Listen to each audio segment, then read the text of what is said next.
کہوٹا اور مکران میں پیش آنے والے 2 مختلف بس حادثات میں 37 افراد جاں بحق اور متعدد زخمی ہو گئے ہیں۔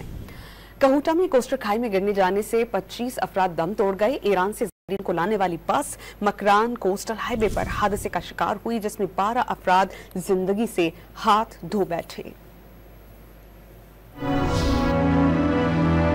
کہوٹا میں سون گراری پل کے مقام پر مسافر کوسٹر گہری کھائی میں جا گری۔ ریسکیو ذرائع کے مطابق کوسٹر آزاد کشمیر سے راولپنڈی جا رہی تھی۔ حادثے کی اطلاع ملتے ہی ریسکیو ٹیمیں فوری طور پر جائے حادثہ پر پہنچی۔ زخمیوں اور لاشوں کو THQ اسپتال کہوٹا منتقل کر دیا گیا۔ دوسرا حادثہ مکران کوسٹل ہائی وے پر بوزی ٹاپ کے مقام پر پیش آیا، جہاں تیز رفتاری کے باعث مسافر بس کھائی میں جا گری۔ بس میں 70 افراد سوار تھے، جن میں سے زیادہ تر کا تعلق لاہور اور گجرانوالہ سے ہے۔ لاشوں اور زخمیوں کو ڈسٹرکٹ ہیڈ کوارٹرز اسپتال اوتھل منتقل کر دیا گیا۔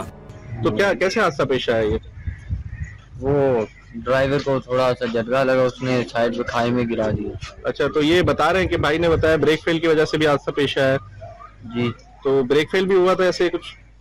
یہ تو پتہ نہیں ہے کہ بریک فیل ہوا کہ نہیں۔ صدر مملکت آصف علی زرداری نے حادثے پر گہرے رنج و غم اور لواحقین سے تعزیت کا اظہار کیا ہے۔ وزیر اعظم شہباز شریف نے حادثوں پر اظہار افسوس کرتے ہوئے زخمیوں کے بہترین علاج کی ہدایت کر دی۔ وزیر اعلیٰ پنجاب مریم نواز نے سوگوار خاندانوں سے اظہار ہمدردی اور تعزیت کیا اور زخمیوں کی جلد صحتیابی کی دعا کی۔ وزیر اعلیٰ سندھ اور بلوچستان نے بھی حادثوں میں قیمتی انسانی جانوں کے ضیاع پر افسوس کا اظہار کیا اور زخمیوں کے فوری اور بہتر علاج کی ہدایت کی۔